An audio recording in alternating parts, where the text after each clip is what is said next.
Baiklah, hari ini tuh kita mau melanjutkan materi kita, yaitu tentang operasi baris elementer yang digunakan dalam beberapa hal. Nah, yang pertama ini ada solusi SPL. SPL itu adalah sistem persamaan linier. Nah, jadi kalau mau membuat solusi dari SPL, ya ada dulu sistem persamaan liniernya atau SPL-nya, ya kan. Kemudian SPL itu kita buat dalam bentuk matriks seperti yang soal ujian kemarin, yaitu kita membuat matriks dari sebuah persamaan linier. Oke, nanti akan kita coba membuatnya. Kemudian setelah menjadi matriks, baru akan di OBE. OBE ini adalah operasi baris elementer. Kita buat operasi baris elementer supaya menghasilkan sebuah matriks eselon baris yang disebut dengan teori Gauss. Nah, kemudian setelah sampai di teori Gauss, ini sudah bisa sebenarnya menjadi solusi SPL. Tapi kemudian teori ini dikembangkan lagi, yaitu dengan cara meng-OBE-kan lagi, operasi baris elementer lagi, untuk mendapatkan matriks eselon baris tereduksi yang dinyatakan dengan teori Gauss-Jordan. Nah, oke, nanti kita coba bahas satu persatu. Nah, OBE itu apa? Operasi baris elementer itu apa? OBE merupakan operasi yang diterapkan pada baris sebuah matriks. Jadi suatu matriks itu bisa dibuat operasinya yang diterapkan di dalamnya untuk mencapai suatu tujuan. Nah, itulah namanya OBE. OBE ini sebenarnya bisa digunakan untuk menentukan inverse matriks juga. Nah, yang lalu kita sudah banyak membahas tentang inverse dari matriks, bisa dilakukan dengan beberapa cara. Nah, ini juga ada cara untuk membuat inverse matriks, yaitu dengan OBE ini. Kemudian yang kedua, OBE juga digunakan untuk menyelesaikan persamaan linier atau sistem persamaan linier atau SPL tadi. Oke.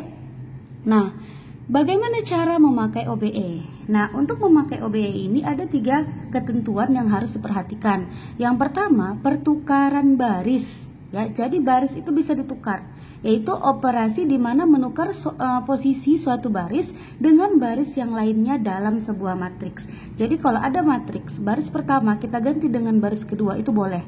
Nah, kemudian yang B, perkalian suatu baris dengan konstanta tak nol. Jadi ada baris dikalikan dengan konstanta tak nol, yaitu mengalikan suatu baris dalam sebuah matriks dengan bilangan real.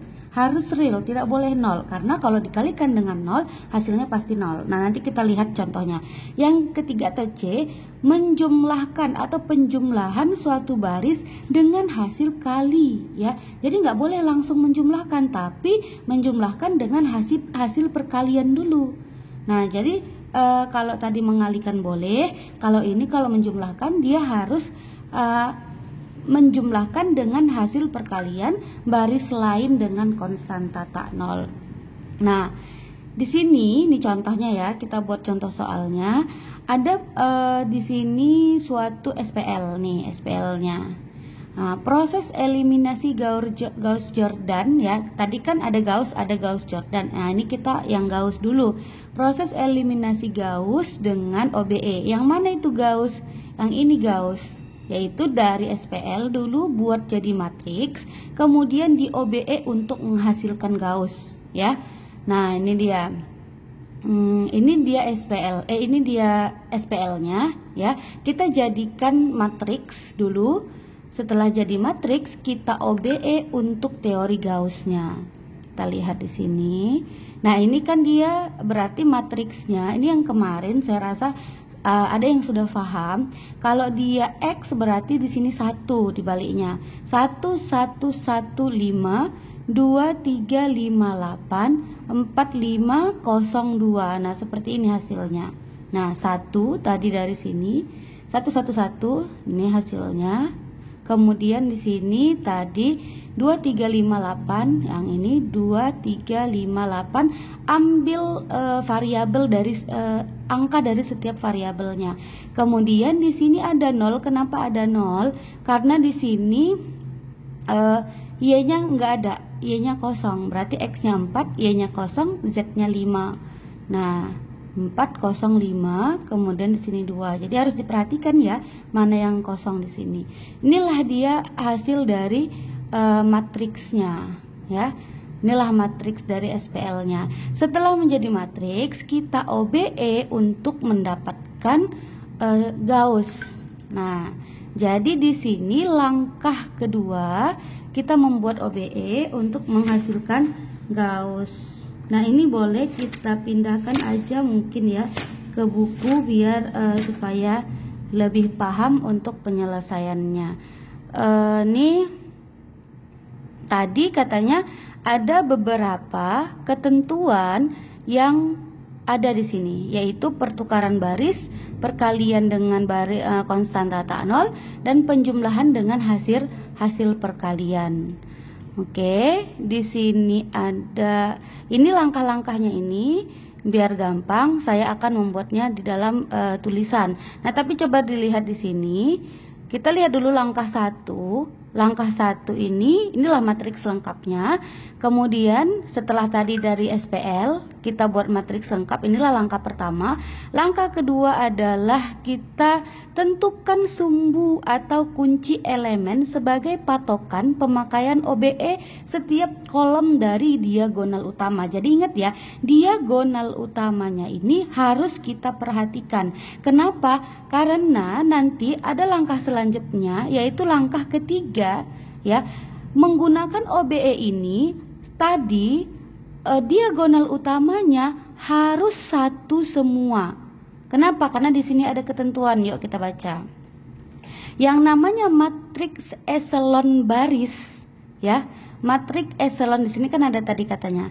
Kita mau menghasilkan matriks eselon baris untuk Gauss, kita menghasilkan matriks eselon baris tereduksi untuk Gauss-Jordan. Nah, berarti kita harus membuat matriks eselon baris tereduksi. Sebenarnya 4 ketentuan ini kalau sampai ke 3 ketentuannya, sampai nomor 3, itu artinya matriks eselon baris. Kalau sampai ke 4 itu artinya matriks eselon baris tereduksi. Nah, yang pertama syaratnya adalah pada setiap baris entry tak nol yang pertama 1 disebut satu utama. Jadi pada setiap baris ada entry tak nol yang pertama adalah 1. Ingat ya, setiap baris entry tak nolnya adalah 1. Ini dia. Yang kedua, jika terdapat baris 0, maka baris tersebut diletakkan pada baris terbawah. Nah, kalau ada baris 0, dia pada baris terbawah. Berarti paling bawah itu 0 gitu. Kemudian nomor 3, pada 2 baris yang berurutan, letak satu utama pada baris yang lebih bawah terletak lebih ke kanan. Nah, karena tadi katanya kan ada satu utama, ya kan? Ini dia satu utama. Ini dia satu utama untuk baris yang kedua. Ini dia satu utama untuk baris yang ketiga. Nah, jadi karena satu utamanya tadi yang nomor 3, pada 2 baris yang berurutan terletak satu utama pada baris yang lebih kanan. Makanya di sini lebih kanan, lebih kanan. Dengan ketentuan nomor 2, entry-nya yang bersifat 0 ada di bawahnya. Nah, makanya di sini jadi seperti ini. Ini singkat cerita. Kalau dibaca peraturan 1 sampai 3, inilah dia singkat ceritanya. Ada satu utama, ada diagonal utamanya 1 semua. Itu artinya satu utama setiap baris. Kemudian di bawahnya itu sebelum satu utama itu harus 0. Hanya yang pertama yang tidak sebelumnya 0. Jadi kan intinya ujungnya seperti ini. Ini namanya matriks eselon baris, ya. Masih matriks eselon baris. Nah, kalau matriks eselon baris tereduksi, tambah ketentuan nomor 4, yaitu pada setiap kolom jika terdapat satu utama, entry yang lain adalah 0. Jadi kalau ada satu utama, entry yang lain 0. Ini kan tadi matriks eselon baris. Kalau matriks eselon baris tereduksi, dia yang satu ini jadi 0, jadi 0, jadi 0, semua jadi 0. Hanya satu utamanya yang 1, yang lainnya adalah 0. Atau sama seperti matriks identitas. Nah, kalau matriks identitas dia boleh 2 kali 2, ya. Tapi kalau matriks eselon baris tereduksi, bedanya dengan matriks identitas, dia tidak boleh 2x2, harus 3x3. Kenapa? Karena ada ketentuan tadi di sini. Nah, ada 4 ketentuan tadi.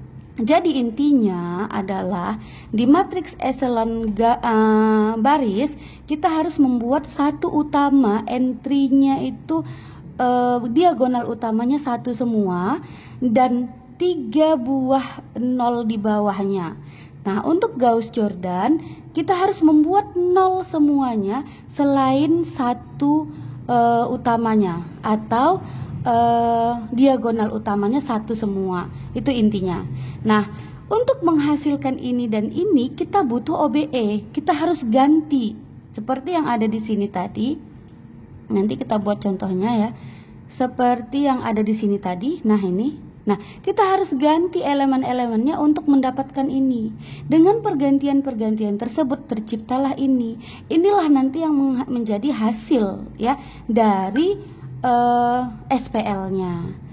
Nah, kemudian kalau kita lihat ini sampai akhir ya. Ini semua sampai akhir ini akan saya buat perhitungannya di video kedua.